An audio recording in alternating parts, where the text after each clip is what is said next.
Welcome back to the Proximity is Power podcast. I am stoked for today. We have Cam Cathcart in the house. Cam, Love thanks that. for coming on, man. Dude, thank you so much for having me. I'm excited for this. Cam's a freaking stud. Pumped to talk to him today. So, a little bio on Cam. So, he's a former pastor turned real estate investor. And in just 5 years, he's flipped over 500 homes and built a rental portfolio worth over $15 million, which is crazy. He's also the co-host of the podcast called The Better Life with Brandon Turner. Most importantly, he's a proud dad, husband, and lives with his family in Maui, Hawaii. Cam's mission is to help others live intentionally and build lasting wealth through real estate. So love that. And Cam, thanks for coming, man. Dude, I'm pumped to be here, man. Thank you. Thank you. Thank Dude, you. Thank you. so just diving in, where are you from? What's your background for people that haven't met you before?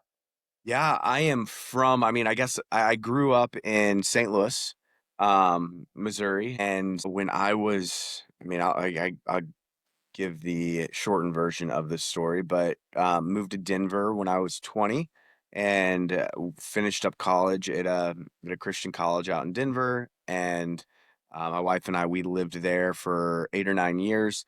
Was a pastor at a church, then moved back to St. Louis. St. Louis is where I built my real estate business. And we were only there for 3 years. That's the second time around, and built our business, and then we moved out here to Maui. Yeah. Wow. Yeah. So you're working out as a pastor, and what got you into real estate? Like, what sparked that interest? Yeah, that is a longer story, but I'm happy to dive into it. Yeah. So when when I was a pastor, I loved the church that I was at, a phenomenal church. But I didn't make very much money. I was making, I think I started at $32,000 a year, and after 6 years of being there, or 5 years of being there, I was at $40,000. And so that was great when it was just me and Lexi.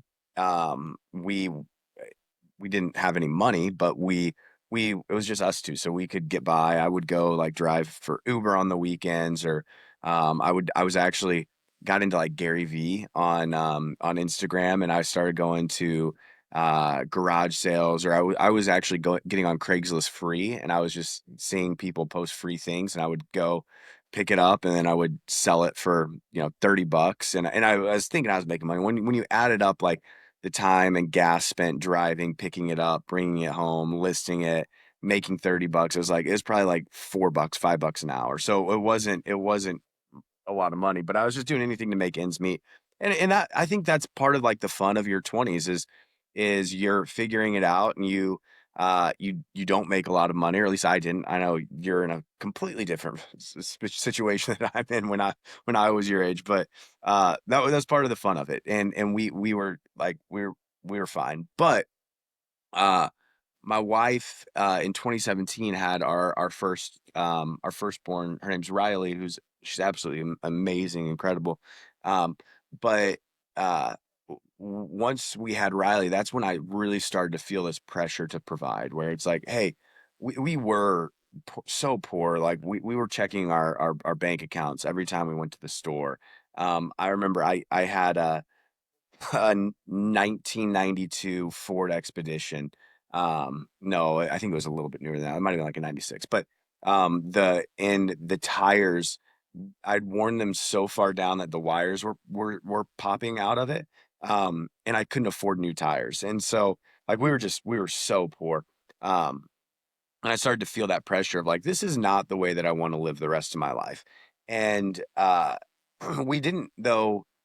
There wasn't that big moment that forced us to change still. Like it was, we were getting by, and I truly did love what I did and felt called to it at that time.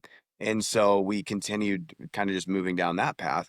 But when Riley was about 9 months old, we gave her peanut butter for the first time. And she went into anaphylactic shock and swelled up to like twice her size in My literally a gosh. minute. Yeah, it was wild. So we throw her in the car and rush her to the hospital. And as we're rushing her to the hospital, um, I'm not pulling up my I'm not pulling up my insurance and seeing what's in network, what's out of network. And unfortunately, we took her to somewhere that our insurance didn't cover. And so, and Riley ended up being completely fine. She can't eat Reese's for the rest of her life, but she ended up being completely fine. But about 2 or 3 weeks later, I was sitting at the dinner table and I was going through mail and I opened up this bill and it was a $15,000 hospital bill because our insurance wouldn't cover the spot that we took Riley to. And my wife was asleep at the time and Riley was asleep at the time. And I just remember sitting at the dinner table, um, feeling like a massive failure. Like the this is not the life that I had planned. This is not the life that I wanted for my family. I didn't want to, every time there was a medical emergency, not to have the money to cover it, or even smaller things. If we wanted to go on a family vacation or change the tires on my car or go out to dinner, I didn't want that to be our life where it was like we can't do certain things Hmm. because we don't have the money. And so I I remember that moment uh like it was yesterday because I was sitting at the dinner table. I was like, that was the moment where I was like, I have to figure out something else. And um really quickly, that $15,000 hospital bill actually led us to missing house payments, missing student loan payments, being insufficient funds in our bank accounts. Um, and I started just listening to every podcast that I could about generating wealth. And on a bunch of those podcasts, I realized a lot of these people are real estate investors. And so I stumbled upon the Bigger Pockets podcast. This is in 2019, 2019 now. I stumbled across the Bigger Pockets podcast. And I remember listening to a Bigger Pockets podcast. There was a guy named Brandon Turner on there, and he was talking actually was talking about how he used to be a youth pastor.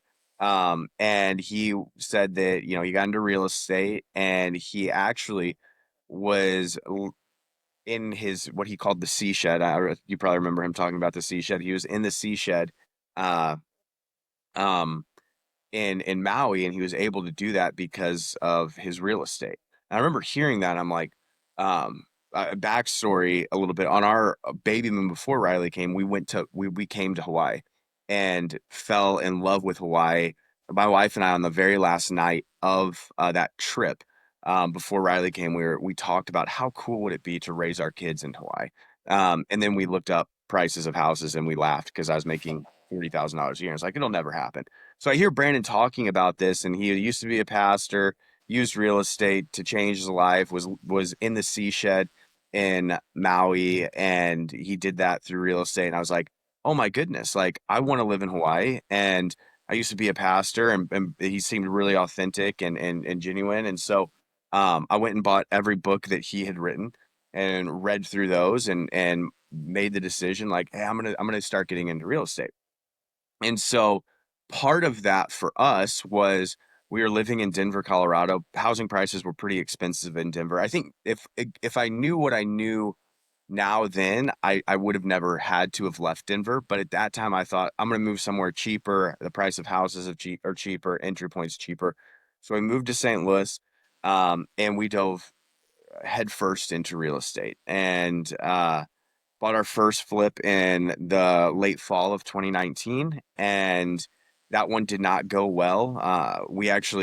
We had our second daughter in the summer of 2019, and I bought our first flip while I was in the hospital with Callie, and then everything went wrong. My wife and I, we bought an air mattress and had to move in there and do the work ourselves because I had miscalculated what the rehab budget was going to be. And so we were in that house with a 18-month-old, a newborn, and an air mattress and a dog. And my wife and I did a bunch of the work. We got done with that first one and we were like, hey, we've proved that we can do it. We didn't make money, but we proved that we can do it. And we had this dream of building a real estate business. And so we went all in and continued to do it. And things just took off for us. And and we ended up my first year probably did 100 or so houses. Yeah, and those weren't all flips. A lot of those were wholesale deals. Uh, and we've kind of morphed from wholesaling more to flipping now over the last 5 years. But yeah, so we grew at a rapid rate. And then in late 2022, we were kind of like, hey, we made quite a bit of money. We have good cash flow. We built this business. Let's move to Hawaii. And so we moved to Hawaii in January 1st of 2023. And then a fun part of that story is like it's just kind of a full circle moment when I look back and um Brandon, like listening to the Bigger Pockets podcast, that's what got me into real estate. And then he asked me to be on the podcast with him. It was that to me is just wild. But then another wild part of the story is like literally the when I was like I want to do real estate was when he was talking about how he it was in the sea shed and he used real estate to buy his house in Maui. That was when I was like, okay, this is what I'm gonna do. And about 7 months ago, we bought Brandon's house, and so I'm actually in the sea shed right now. No way. Yeah, yeah. So this is the sea shed. That is Wild. insane. And Hmm. you're the co-host now of his Yeah, podcast. yeah. So it's a really fun, full circle story. Incredibly blessed. Like it's a blast. Wow. Talk about, creating a vision and making it happen, right? Dude, I could camp on that all day because that is I didn't want to spend too much time, but that's exactly what we did. Mm. I had in 2019, I still have it's somewhere around here. When I first started getting into real estate, I had Grant Cardone's 10X planner. Yeah. Did you ever do that? Or Uh, have you seen that? I've No. read his book 10X, but I haven't done the Um, planner. So it's just like it's a goal planner, but you write down your goals at the beginning of every day and at the end of every day, so twice a day. And the number one goal was live in Hawaii for the morning every morning and every night. It was live in Hawaii, live in Hawaii. And so we had that vision, like we wanted to be here as a family. But another really cool part of it, this is to me the craziest part of all of this. So we started like scaling our real estate business in 2020, and then the summer of 2021, I saw Brandon. He posted, and I didn't know Brandon at all, but he posted on his Instagram or something about how he was doing a thing called the Maui Mastermind. And so part of it, like this goes aligning with vision, where it's like we've always wanted to live in Hawaii. Brandon's hosting this Maui Mastermind, and so at the time, Lexi and I both went, and so I think it was like seven K per person plus flights and hotel. Ended up being Wow. like 20 plus grand to do it, but we were like, let's go out there. So we came to Maui in the summer of 2021, and um, there was like an opening event, and it was at Brandon's house with the seaside. It's a beautiful house. It overlooks the ocean, pool, and so we went there for dinner and everything, and hung out. Um, and the next morning, a guy named Rich Fettke, he kind of launched the actual like training part of the Maui Mastermind, and he took everybody through this vision exercise. And this to me is probably the most life-changing thing that I've ever done, where he basically was like, "Hey, close your eyes, you go up on a light into the atmosphere, and then you come back down and you land 5 years in the future, and you land at the front door of your future house, and you look around, and you wanted you to be very descriptive in your mind of like, what do you see, what do you feel. You walk up the stairs and you knock, and it's future you who answers the door, and you like walk through the house and you have a conversation about life, family, business, community health, and then you leave and you come back, and the whole purpose of that exercise is because when you have a vision for where you're going to go, it aligns every single day. The actions that you're making, those become aligned with the future version of you. Mm. But what was fun about that was because I had been writing down in my 10x planner, live in Hawaii. And then the very first night was at Brandon's house. And then the next day he took us through that exercise. In 2021, 5 years in the future, future me, I landed actually in front of Brandon's house and I walked up the stairs and I like, and so I started doing that every morning. So since the summer of 2021, every morning I would grab my a cup of coffee. I would sit down, close my eyes, and I would go visit future self, my future self, at Brandon's house, and we would sit on the lanai and we'd talk about how, you know, the future me is so in love with his wife and in love with his kids and systematize his business to be able to live in Maui. And it was so helpful because what it did was it aligned my day. Like if I would know like future me loves his kids. And so today I'm gonna put down my phone and I'm gonna focus on my kids, or I'm Mhm. going to take my wife on a date night, or I'm going to forgive, or I'm going to be calm and present. And so it aligned my day. But for the last 4.5 years, almost 5 years now, I had been coming to this house, and then through just these crazy events, I ended up in Maui. And then 7 months ago, I bought the house that I had been like sitting and having coffee with myself. Uh, eh, I bought that house, so it's just a wild story where it's now I don't have to go to like future me. I'm had You coffee are on future my you. lanai this morning overlooking the ocean. It was wild. Dude, that is such a cool story, and what I want people to really hear is, like, 2 things you did every day. You wrote down your goals twice a day, Uh-huh. and you went through that visualization, for 5, Uh-huh. 15 minutes, because where attention goes, energy flows, right? Uh-huh. And if you're writing down your goals every day, twice a day, you're visualizing it, you're doing affirmations about it, like, the whole day, every time you have a free moment, you're gonna figure out how to get there, right? Like, you're That's using your exactly right. entire day to get better and move towards that goal. Like, so many people talk about how, visualization and, all those things are phony, but Yeah. it's not. Everything has to be spiritually created before it ever is physically created, Uh-huh. you Yeah. know? And the more like 3 things happen as you start to do that, as you write down your goals, as you say them out loud, and, you visualize them. Number 1, you build clarity.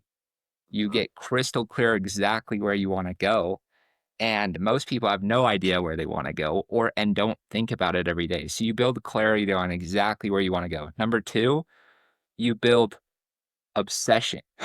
Yeah. Like, anyone that's obsessed with anything spends time every day thinking about it, talking about it, you know, writing about it.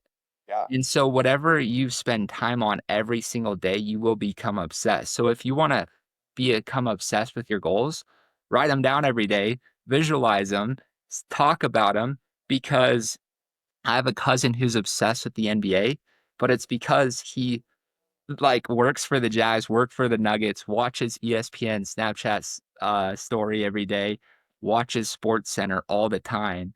He's just a fanboy, and he knows who's getting traded, all the drama with the teams, and it's because he spends time every day on it. So, like, it's so important that you have a practice of thinking about your goals, saying them out loud, because you will become obsessed by default.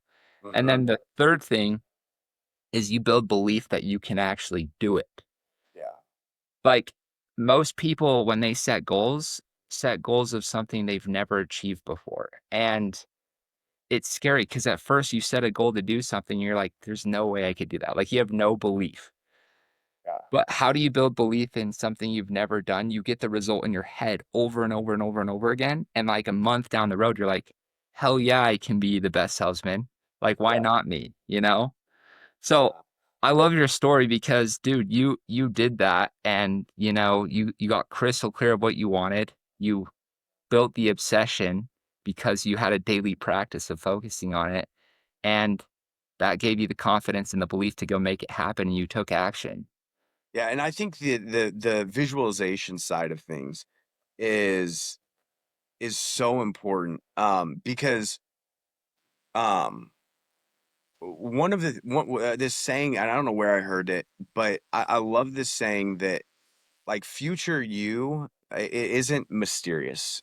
Future you is an exaggerated version of the person you are right now. And so if you don't like where you're headed, like you need to change things. And so like I see a lot of people that I mean in my own life, I remember this where it was like something even when I was making $40,000 a year, like I wanted to make more money. Um, but but I had this like I want to make more money, this goal, but I never actually like sat there and visualized it and thought through how and what are the levers that I have to pull and what are the things that I have to do. And so I never would have changed my situation if I didn't start visualizing where I'm at and then the things that it took to get there. And so I think like a lot of people think that at some point they're going to be able to like flip the switch and hey, I'm going to be more generous or I'm going to be more loving or I'm going to be more forgiving at some point. And that's just not how life works. That's not how the brain chemistry works. You can't just flip a switch. Like future you is an exaggerated version of who you are right now. And so what that means is our daily actions need to align with that version of future you. And that's why visualization was so important for me was I knew where I wanted to be. I wanted to be in love with my wife. I wanted my kids to love me and be present with them. I wanted to build a business that allowed me to live in Maui. And so then every single action that I made that day, and even still to this day, that aligns with where I am headed. Mm. So, Dude, that's so powerful because the number excuse one me. thing, and I talk about this, the number one difference between, the best investors and the worst, the best dads and the worst, the best husbands and the worst is desire, like how bad you want it, you know? Yeah. And the more that you can create that desire in yourself, and I think the best way to build desire is spiritually create your goals because you will become obsessed if you where attention goes, energy flows. And then Mhm. also, I think the other way you build desire is proximity is power. Like, Yeah. if you wanna get hungrier, spend time with hungry people. Like, and like for you, you started listening to Bigger Pockets, you started reading books, you started surrounding yourself with different people that were doing what you wanted to do, you know? Yeah. So, dude, just hearing this, like, I'm sure people are like, "How did you go from, like, being a pastor to flipping 100 homes in a year?" Yeah. Yeah. Like, that's insane. So, like, how did your mindset have to shift, from going to struggling financially to becoming a thriving investor and business owner?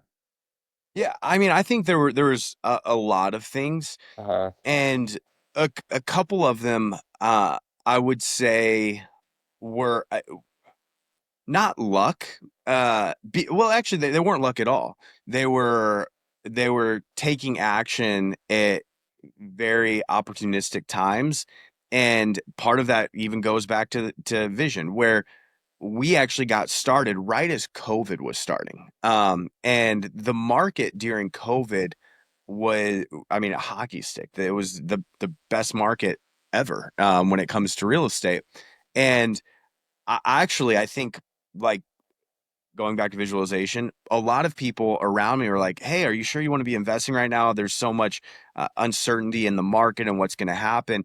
For me, I'm like, "Yeah, I mean, this is what I'm doing. Like, I'm going to be a real estate investor." And so we grew a crazy amount during those first 3 or 4 months of COVID, and part of that was because there was a lot of people that were sitting on the sidelines, and I wasn't. Um, but the biggest mindset shift I think for me in that season was just how would I word it? I really had to do a lot of work on myself and belief and who I was as a human being. And um so I had two sayings that like I wrote down and I hung up on my wall. and one of them was oh, my kids are leaving for school and I have to give them a kiss goodbye. It totally I'm sorry. good. Yeah. Love you so much. Mwah. Have fun in school. Love you so much, baby girl. Mwah. Have fun in school, okay? I'll see you afterwards. Um, That's so awesome. uh yeah, it's 8 o'clock here, so 8 in the morning, so they're headed to school. But oh, so I wrote down two things, and eh, you'd have all oh, I've got one more. What's up, dude? Give me a kiss. Mwah. Love you. Oh, I love his hair. Yeah. You want to say hi? Love you, buddy. Um, sorry. But two things I wrote down and I put on my wall. One of them was so I was listening to all the Bigger Pockets podcasts, and you hear all these people that that grew rapidly or had hundreds of millions of dollars of real estate or making millions of dollars a year. And I remember I would listen to those, and I would always have this scarcity mindset where it's like, yeah, but that's them. Like I couldn't do that. They're the outlier.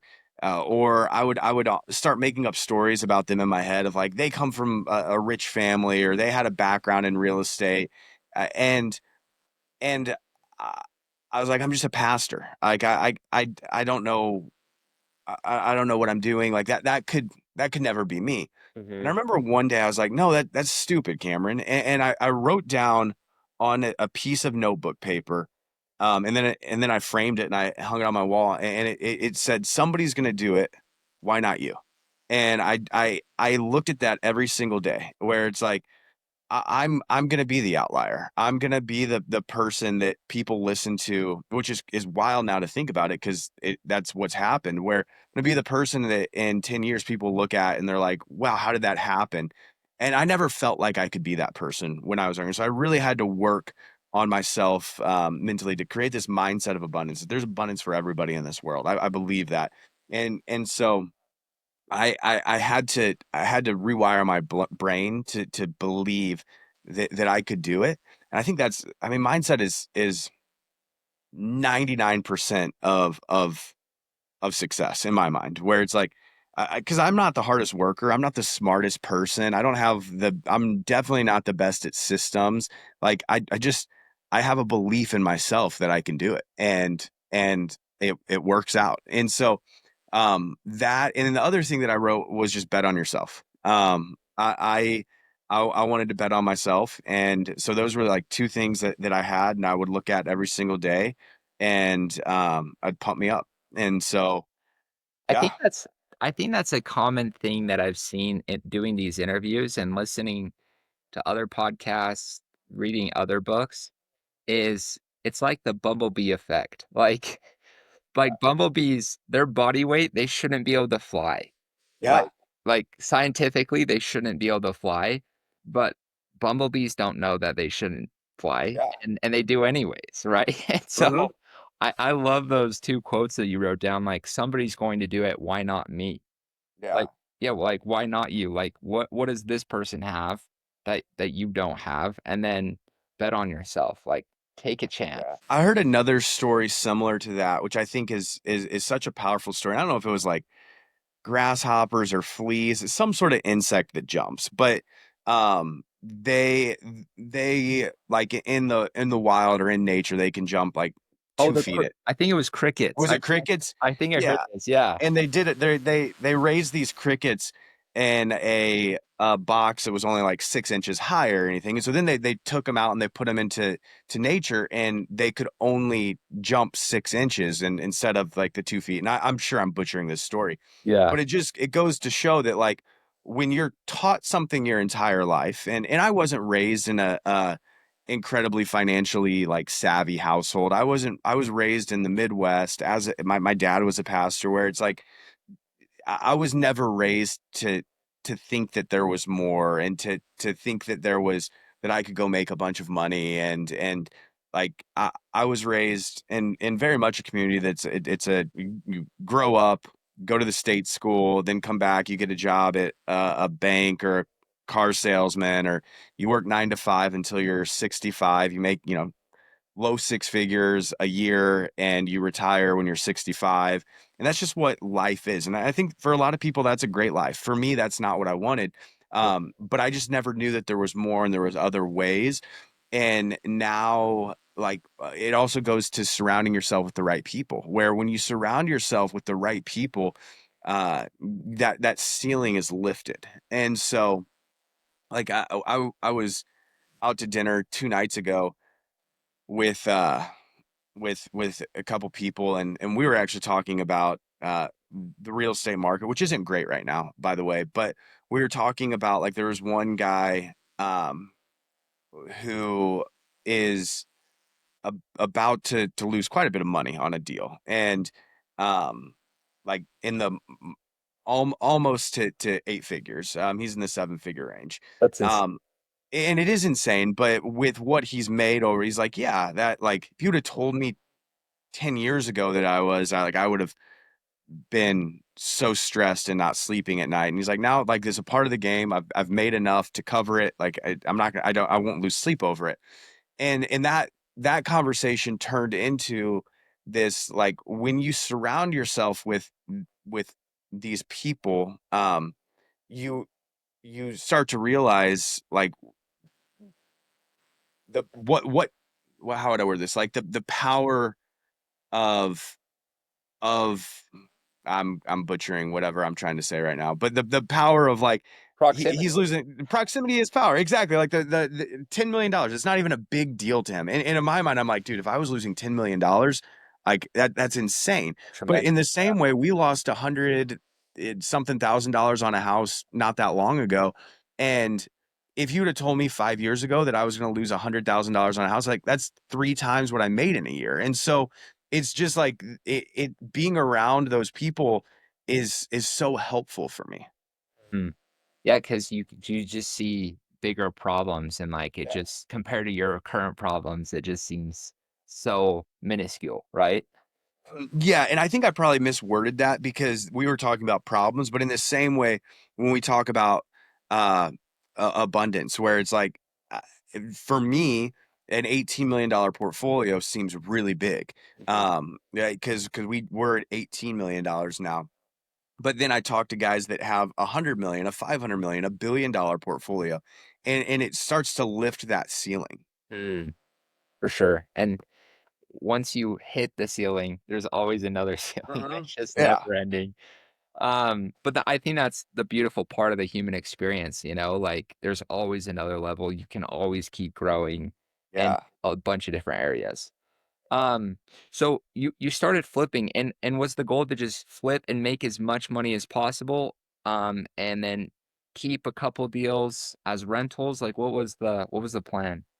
Yeah, we have morphed our strategy quite a bit. So, actually, the very first goal was to just buy rental properties. So actually, when we moved from Denver to St. Louis, I took a job as a pastor in St. Louis, and I was making a little bit more, but not much more. And we actually moved into my wife's parents' house, and um and then I still think there was my mindset wasn't where it should have been, and I didn't think that I could probably, like, I could grow a real estate company.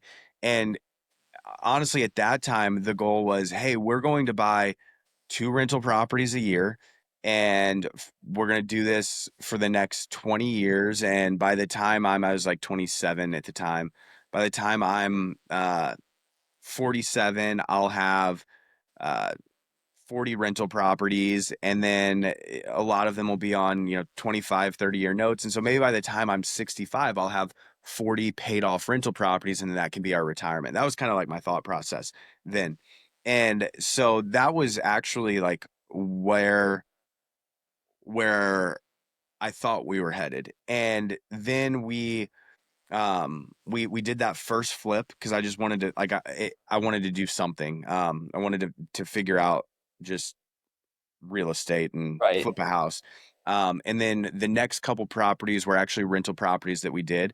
And we used the Burr method on them, and they worked out beautifully.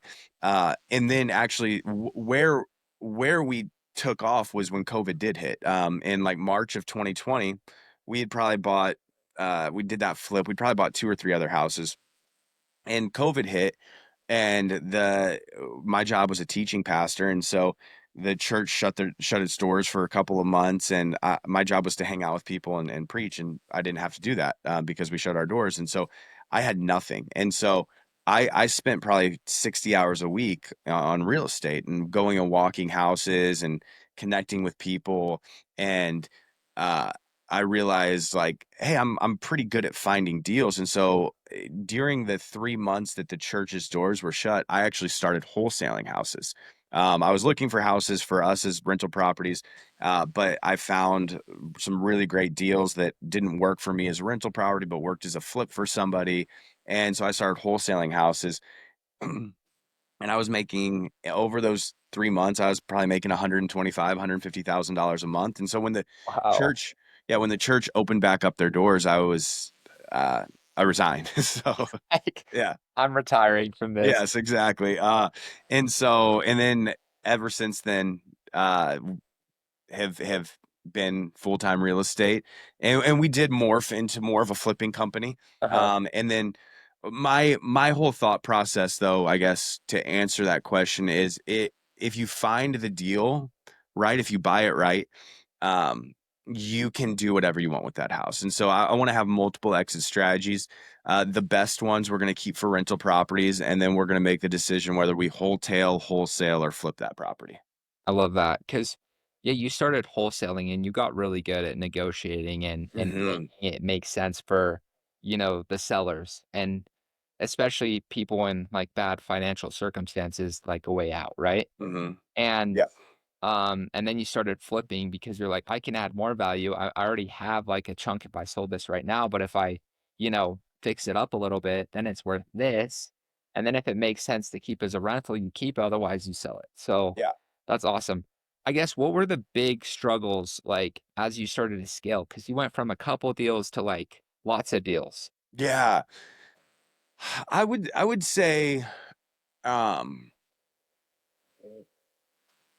like our first couple years, it and this sounds, I know not everybody has this story. And so I want to be respectful of that, but like our first couple years was so easy for us. Like we were so protected. Part of it, like we were so protected by the market where I could buy bad deals, but the market was going up 10, 12, 15% a year. And so like if I bought the house wrong, it didn't really matter because the market protected me.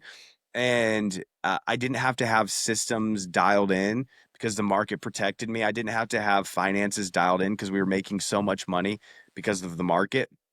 And so I would say like the first couple years there was none. But probably mid 2022, once interest rates started to go up, I think they went up in the spring of 2022. The market started to shift and it became less easy. And I think that was when we started, like that was our first like uh-oh moment. And it wasn't in terms of like, hey, we're losing a bunch of money, but it was in terms of like things have tightened up, and we never, like we were making so much money and growing so rapidly over these 2 years before mid 2022. We never actually took the time to dial in our systems and dial in the way that we run our business. And so if I could go back, I would have built the business in a way more healthy manner in 2020 and 2021. So when the market did shift, we weren't scrambling and running around trying to fix all of these inefficiencies in our business because we were able to have a ton of inefficiencies because the market was so protective of that. Yeah, so forgiving. Mhm. That makes a lot of sense. I guess what if you could go back, like, what advice you wish you would have had before you started your journey into real estate? Um, I I think there's a couple things. One would be like build for where you are going, not where you're at. I think that that is something that I figured out in 2022, but the first couple of years, it was like we were building the plane as we were flying it, and it wasn't it it it wasn't great. Mhm. And again, we were allowed that opportunity because of the market. So like build for where you're going, not where you're at. The other thing that I would say specifically for real estate investors, but really every entrepreneur, is there's going to be high highs, but also very low lows. And so I also think that you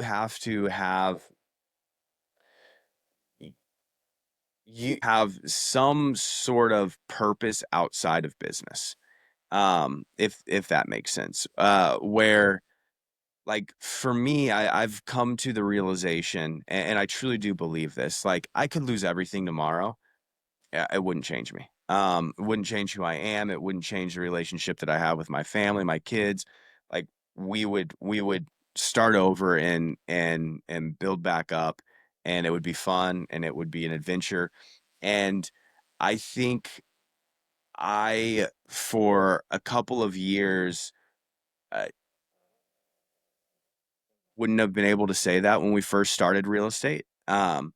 And I did start just doing a lot of more work work on myself. And so I think that's important because I mean I'm seeing this in real estate right now where their business defined them, and the fact that they're making a lot of money defined who they were, and the market, especially in the multifamily space right now, has completely shifted. And I'm seeing people go bankrupt, lose their wives, lose their families. There's been some people I don't know personally, but some people that I know through the grapevine that have taken their own lives because of that. Um and so I think it's really, really important to have a purpose outside of business because that keeps you grounded, and that I think that'll keep you moving forward no matter what. That's beautiful, and I think so many people fall victim to that, Yeah. especially I mean, it's hard because you go from, like, financial desperation to making money, and it's hard to not get, like, hooked and, like kill everything else to just keep on that path. I heard a quote the other day that said, "Don't sacrifice your why chasing the what."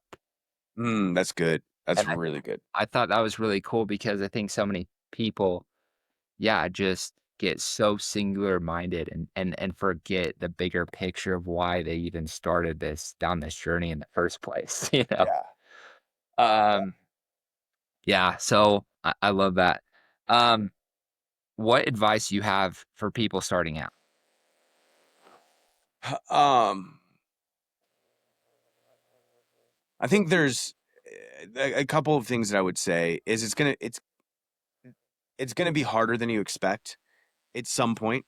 For us, that didn't come for a couple years into the journey, and then it got really hard. And even I think it's funny because I had a lot of mentors that were like looking at me in those first couple of years, and they would tell me like, "Hey, it's gonna get hard, and like you just like it's not always gonna be like this." And I'd be like, "No, you're an idiot. I've got it all figured out. I'm smarter than you." Uh, and and then they ended up being right, where the growing a business is really hard.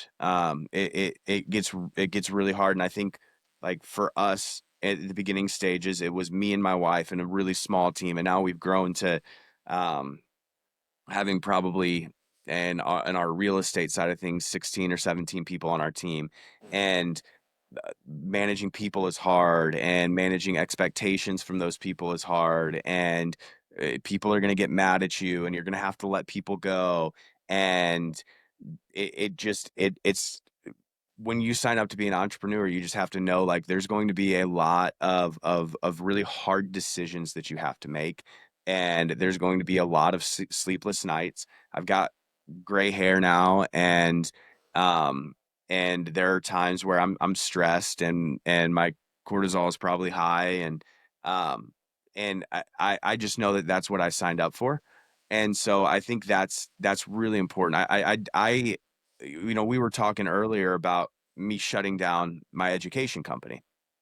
And before the call started, and one of the reasons that I shut down my education company was I still believe in real estate, and I want everybody to do real estate.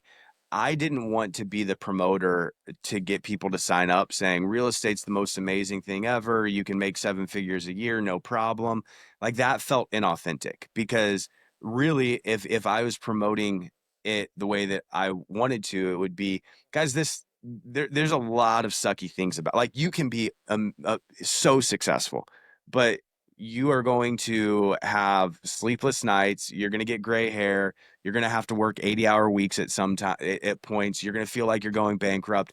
Like that that is the entrepreneur's journey. And I think it's so worth it. It is so worth it.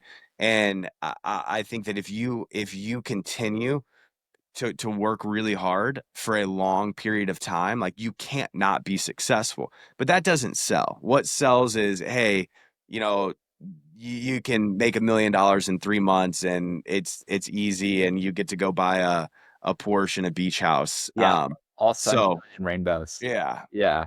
No, I agree with that 1000%, and I think anything worth doing in life is hard, and Mhm. Tony Robbins at Business Mastery, he talks about the mindset you need to have as a business owner, and he's like, "As a business owner, you're a gladiator, like, Yeah. just showing up every day in the arena with no sure sign of victory."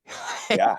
And you wake up the next day and you do it all over again, and that's, like, the mindset, but what's so cool about being a business owner or an investor is like the reward is so great. And usually, if you just stick to it and you keep learning and you keep, waking up, getting in the arena, like you'll figure it out and it's worth it, you know? It's so worth it. And for me, like, I also think I do think that there's a part of being an entrepreneur, that it's just not for everybody. It's not. Yeah, And for so, sure. like, for me, I love the game of it, and I kind of love the stress. I was like a college football player, college basketball player. Like, I love the stress behind real estate, a good stress, like, when you're about to go play a football game or a basketball game. Like, I was always stressed, but in a really fun way. Like, I guess I might be using the word stress wrong, but more so excited, I guess, is probably the right word. Like, it was exciting.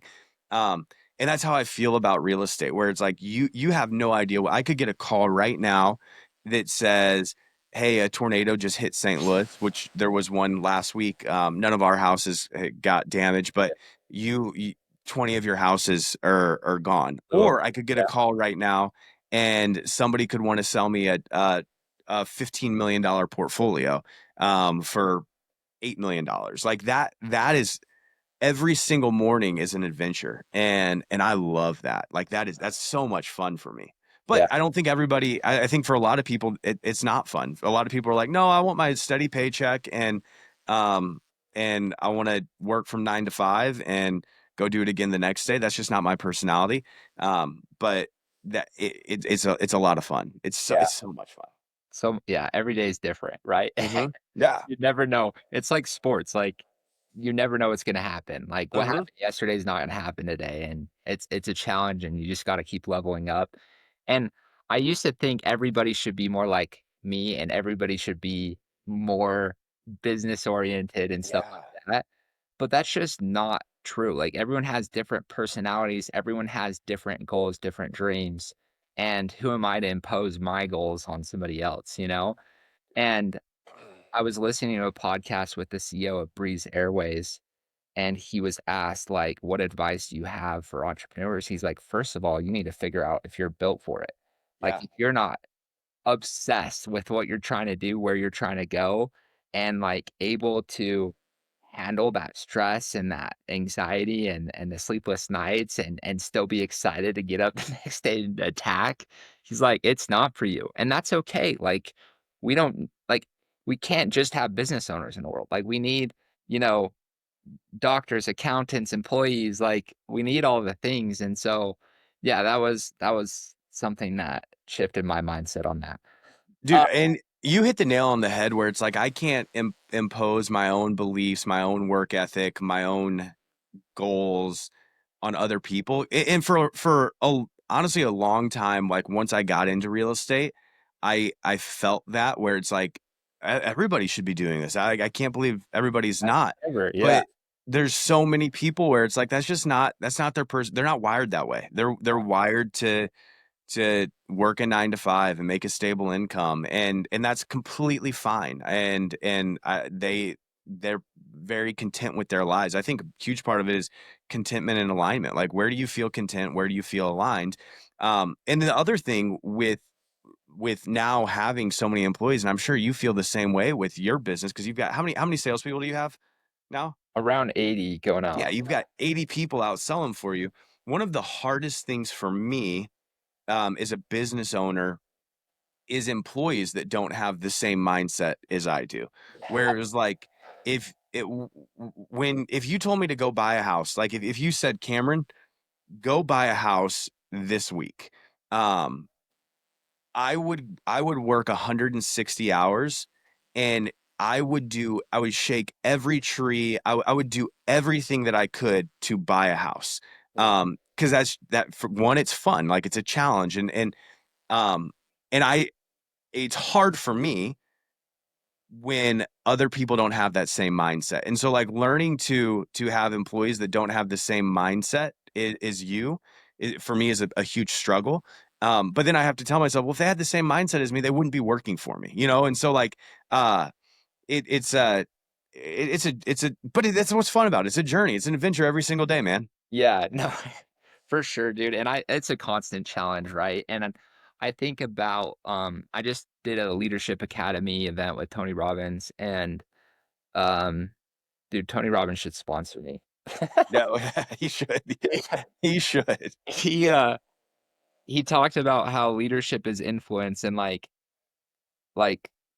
how can you truly influence people to buy into what you're doing or buy into the company and the culture and whatever, and he's like, "You have to love them." Like, love is the ultimate superpower to leadership and, like, being a good leader, because if people don't feel like you have their best interest and good intentions and all those things, and you're not leading by example, like, they're not gonna do anything, and they're not gonna be influenced by you at all.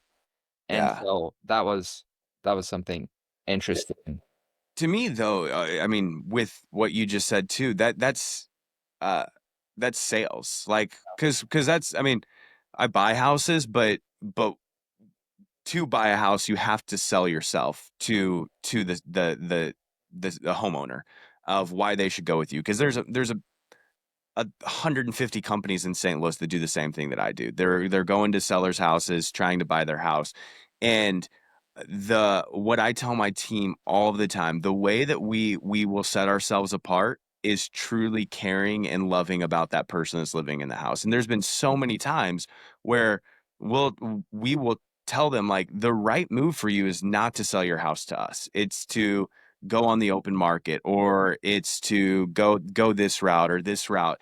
And and that comes across. I mean, you people can feel that. People can feel when you truly genuinely actually I just got this was about 45 seconds ago, a contract back from a seller, where my acquisitions guy, who he's amazing, he just spent 2 hours with her, talked her through all of the different routes, said straight up told her, we're getting it for 275. Hey, if you list on the market, you would get 325 for this house without doing anything. And part of the reason that she went with us was because we were so honest with her of, this isn't the right financial move for you, but we are the right move because she wants to sell in the next 7 days. And so we were the right move in that route. But that was one of the reasons she went with us. No other company sat down with me and told me not to go with them. And she's like, I trust you guys. I want to go. I know you guys are going to do what you say you're going to do, because you tried to push me out of even signing a contract with you because I could make more money elsewhere. And so people feel that. I love that part about buying houses is we get to sit and help a lot of people.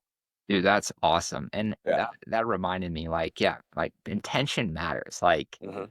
intention matters, people can feel intent, and if you have the intent to screw somebody, to, hide things and stuff like that, they're gonna feel that. But if you have the intention of, like, truly to care, truly to serve, and, like, be open, be genuine, like, they're gonna feel that, and they're gonna be more likely to do business with you. Like, people buy from people they like, and there's a book called The Greatest Salesman in the World, and Scroll 2, I read you have to read it 3 times a day for 30 days before you can go to s there's 10 scrolls, so it takes 10 months to get through these 5-minute affirmations, and you have to do them 3 Uh, times a day. But scroll 2 is, "I will greet this day with love in my heart."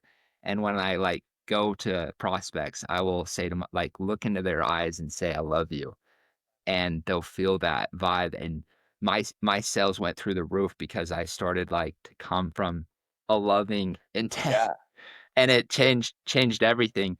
And then one other thing I wanted to talk about is, we're back to leadership and building and scaling businesses. Like, at a certain point in business, it becomes people development, like yeah, personal development for your people. And I love what you said too, like work harder on yourself than you do on your job. Like I preach that to my guys all the time, like reading books. Like for me to help my guys level up, I just give them books, podcasts, and then take them to Tony Robbins yeah. events. I'm like, Hey, Tony, it's not bad. Yeah, Tony, do your you thing do with this. these people right here. And yeah, it's been a lot of fun doing that, and Awesome.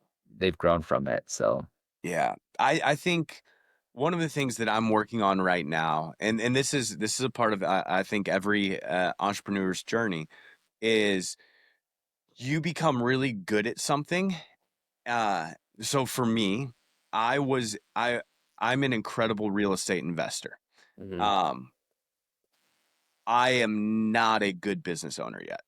I'm working on that. Like, mhm, and I wasn't when I started being a real estate investor. I wasn't an incredible real estate investor, and I grew into that through reps and working hard and learning how to sell and learning the process of selling and flipping a house and and then as we scaled our business and brought on more employees, I had to move out of a real estate investor kind of seat into a business owner seat and now I'm learning all new tactics and strategies and so um that's hard. Like I'm sure you felt the same way where you were an incredible door-to-door salesperson right. and then you leveled up to now I'm not a door-to-door. You know you're not even knocking doors this summer, but I'm owning a business and running a team and that's a completely different mindset than being in door to door. And so I'm working through that right now of like how do I go from being a really great real estate investor to a really great business owner? And Mhm, that's hard and it takes time. And so I think I'm giving myself grace where it's like I wasn't a phenomenal real estate investor overnight. It took 3 years of time before I felt like I could say, hey, I'm a really good real estate investor in the single family space. yeah, And now like I'm a business owner that has a bunch of employees and I'm working on that. that So that's awesome. And I think you're 100% like it's a totally different skill set to go yeah, from, being a great salesperson to then someone who's training teams, recruiting teams, leading teams. And yeah, dude, I was a freaking good salesman for 3 years, and then my first year leading a team, I freaking sucked. Like, yeah. my team was terrible. Like, and I feel bad because I recruited some of my buddies. I'm like, "Hey, like, I just made 100K last summer. Come out and sell. Like, it's gonna be great." And, Oh, I bring them out, and I'm just terrible as a leader. Like, and I had such a bad mindset. I'm like, "I can't control what they do. I can control what I do. Like, my sales come first." And and I'm like, "I'm gonna help them, but I can't control what they do at the end of the day." And they just didn't sell well. I didn't know how to train. I didn't know how to be there for them. I didn't know how to have hard conversations. And but I think that's the beauty of working harder on yourself than you do on your job. Like know what skills that you need to master in business and go spend real time every day like reading those books on leadership, learning how to recruit better, watching videos, getting around people who have done it, that yeah. in a way that you wanna go do it, so Dude, I mean, that's my exact same story where what you just said, where it's like I when we made the decision in our company, what like my wife and I, because we were solopreneurs, or maybe not solopreneurs, but had a very small team, Yeah. and part of that was because I was doing all the acquisitions for us.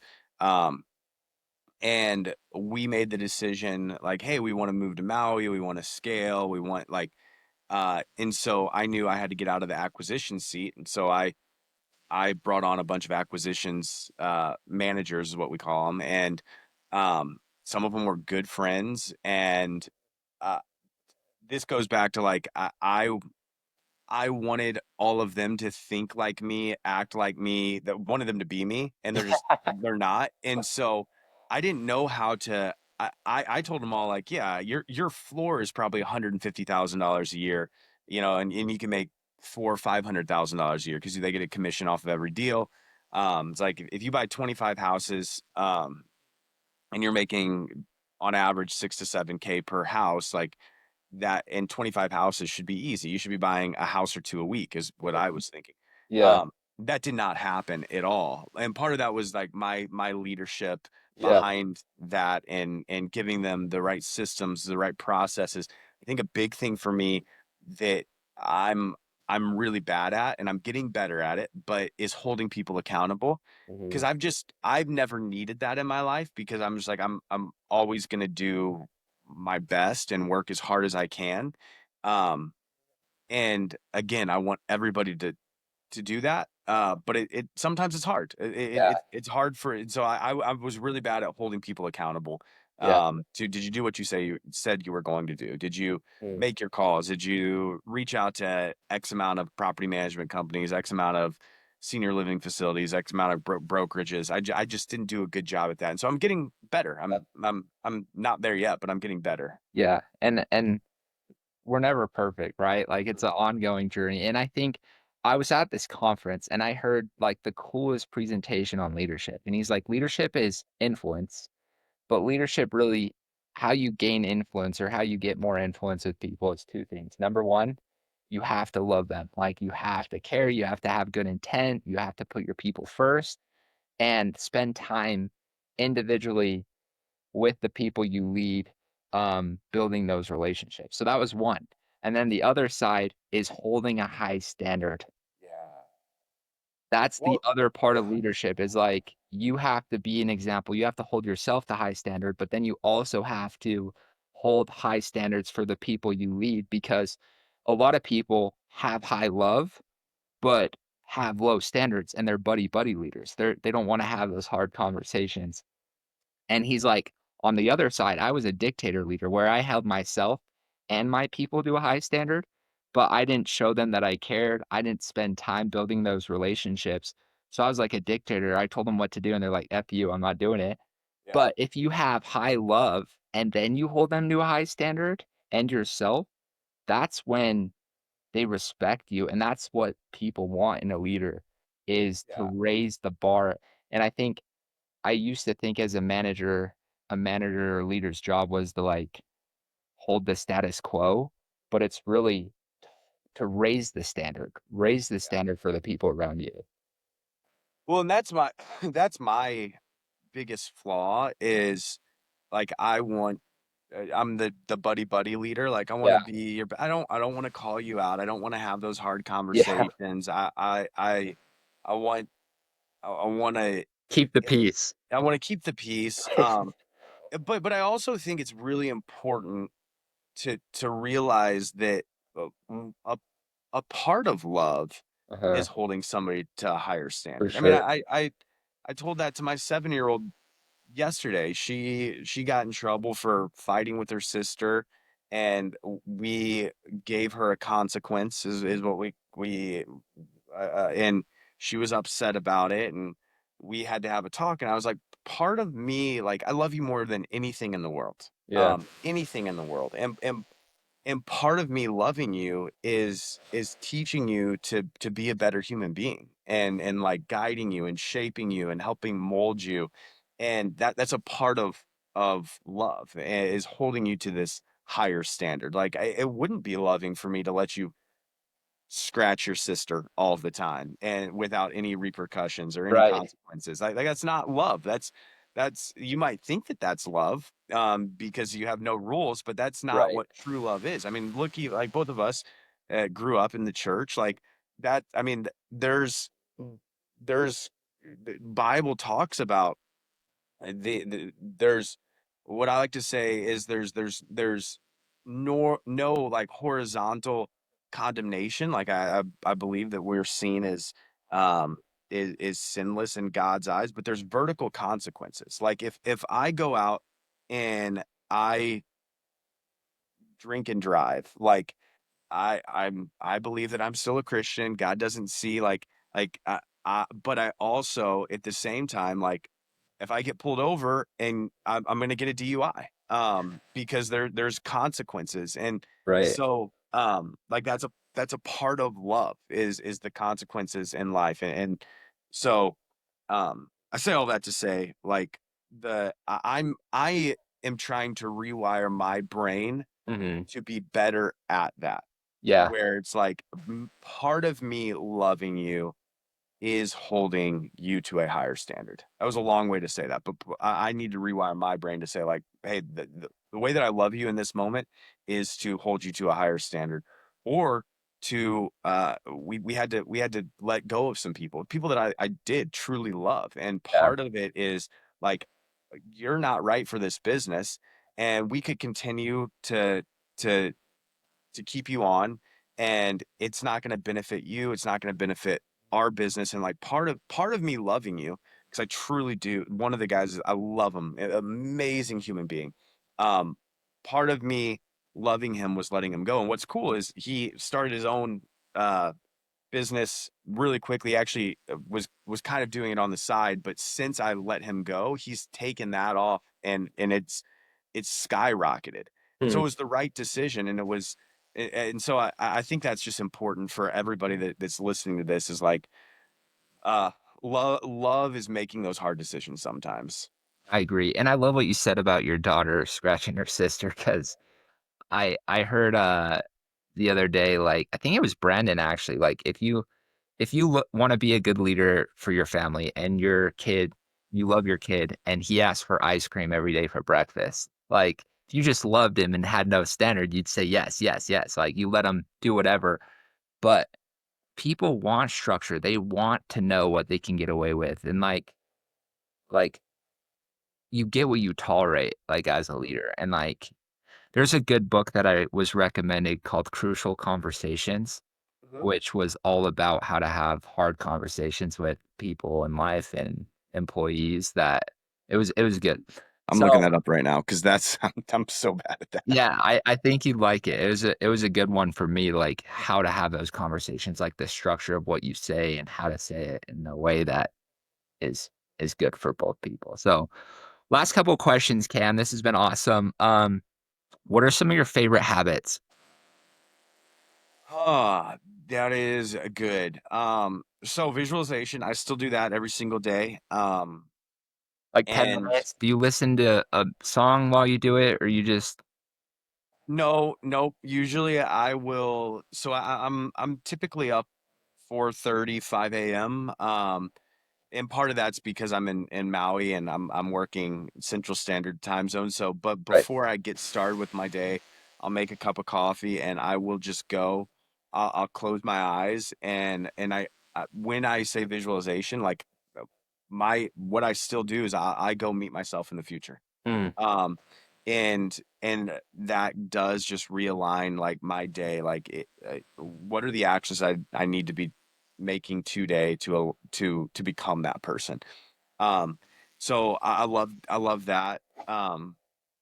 Another habit that I'm in the doing right now that it's funny because I go in spurts with this, and every time I do it my mental clarity gets better, my stress is lowered, I just feel better. But is walking 10,000 steps a day. Part of it's I live in Maui, like when I'm walking 10,000 steps a day that means I'm outside, I'm in the sun, I'm being active.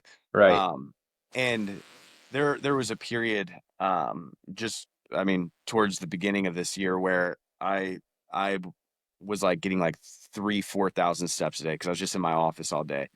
And so I've been walking 10,000 steps a day, and it's so good just for my mind. That's awesome. Yeah. Do you listen to podcasts or audio, or do you just think?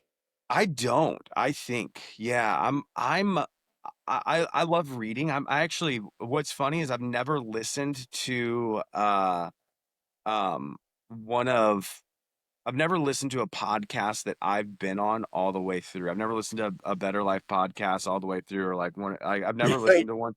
Yeah, I was a huge podcast guy Uh-huh. when I first got into real estate. And then when I was doing acquisitions, I was driving to 10 houses a day all over St. Louis. I put 60,000 miles on my car the first year I was in real estate. And so I mean, I listened to 5 podcasts a day then. Yeah. But over the last 3 years, I don't know if I've listened to a podcast all the way through. Wow. Yeah, I'm kind of in the space now where it's like I feel like I've got enough information. Yeah. And now it's just like figuring out what to do with that information. I think that's more of a me thing where it's like Sure. I want time to think and process and let my mind be clear. See, I think I need to do more of that and less of Yeah, the because you podcast. read a lot. I do. Yeah. Yeah, Um, I do. yeah. I had a rule, for the last 8 years, like, if I'm in my car by myself or doing, like, cooking, cleaning, whatever, I have to be listening to audiobook or Really. podcast. Yeah, and it helped me read, like, yeah, 650 books since high school, and then I've listened to thousands of podcasts, but I think I need to do more of the thinking time for sure Yeah. and process everything that I've Yeah. learned, you know? I like the peace and quiet. Yeah. And I don't listen to music. But for me, you should make a new rule for like 4 months or 3 months. Just say I'm not going to listen to music. I'm not going to listen to a podcast. Like I'm just going to sit with all of this massive amounts of information that I've learned from Tony Robbins and from Yeah, Brandon and from all of the books that I've read. And just sit in the silence and see what my brain comes up with. Because I think I think this for like for me for our kids is like we're so inundated with information. yeah. And I I think we've lost the art of sitting in silence. Mhm. Because we have so many tools at our disposal, and they're great. Like we've got podcasts, we've got Instagram, we've got TikTok, we've got computers, like, and unless we force ourselves to, there is never a time of silence, and Yeah, we never have to have that time of silence, like sure. if we don't want it. And so you almost have to force yourself to. And I've really worked on that where it's like I need that time for my brain to not shut off, but just to process. Hmm. Yeah, I think I should do that. I was listening to a podcast, Naval something. I don't remember his last name, but he said his favorite habit is sitting in silence for an hour a day. Like, Yeah. it's so many great ideas and stuff, so I need to start doing that more. Rapid fire, 3, 2, 1 pivot. 3 Let's do it. books, 2 people, one quote. 3 books, man, oh man. That's a great question. I'm just gonna say books that I've read recently. I'm kind of looking around my office, like what books do I have sitting right here?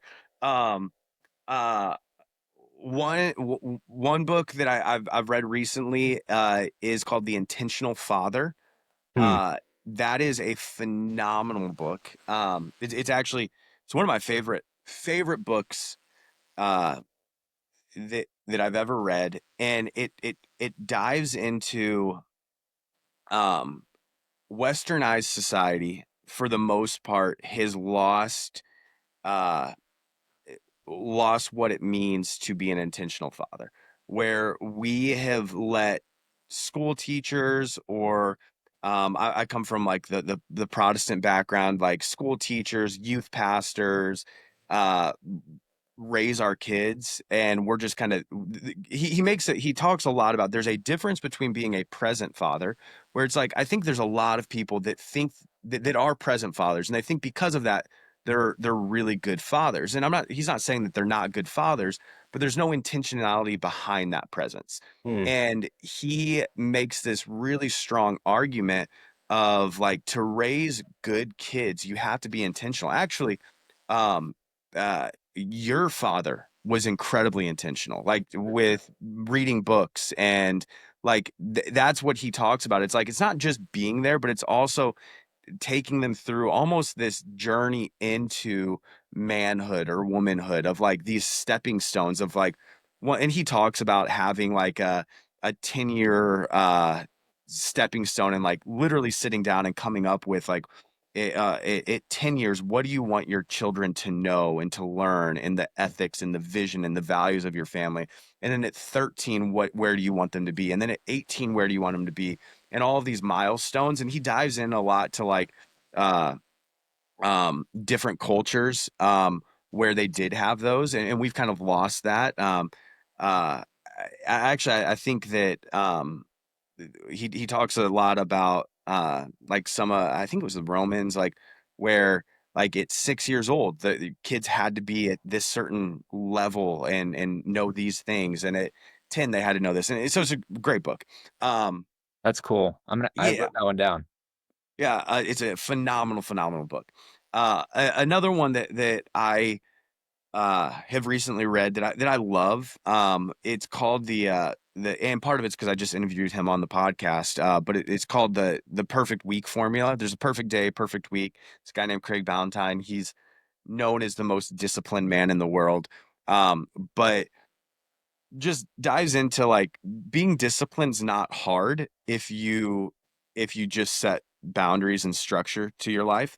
And so one of the most eye-opening things that I did, that he talks about in that book uh is keeping like an energy clock. And so like writing down every day, like what you do throughout the day. And I've done that before, but he takes it a step further where he's like every 10 minutes, like set a timer on your phone, and for 2 weeks, which is a lot, but every 10 minutes, write what you are doing.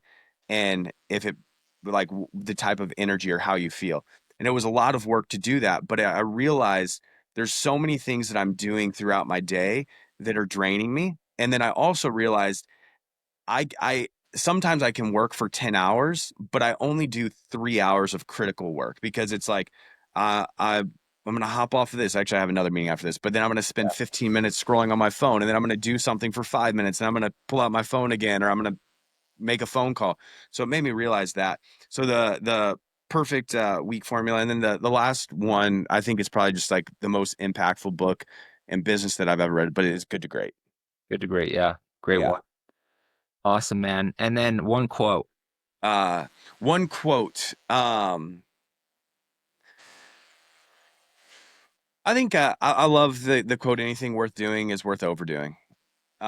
Where I've lived my life by that. It's one of the reasons I like that is because it's just my wiring and personality. But dude, if I'm gonna do something, I'm all in. And if it's good enough to do, it's good enough to overdo. I love that. Yeah, Cam, thanks so much for coming on. You're an absolute stud and you're a force for good. You're doing a lot of good things. And I know your podcast and everything you're doing is impacting a lot of people. So dude. I'm glad. I'm just grateful to know Cam Cathcart. Dude, I'm grateful to know you, man. I'm This has been grateful to fun. know you. So Where can people awesome. find you, Thank you. Cam? Just Instagram, probably Cam.Cathcart is my Awesome. Instagram handle. Yeah. Well, thanks for coming on. Thanks for listening, guys. And until next time, peace. Awesome. Thank you.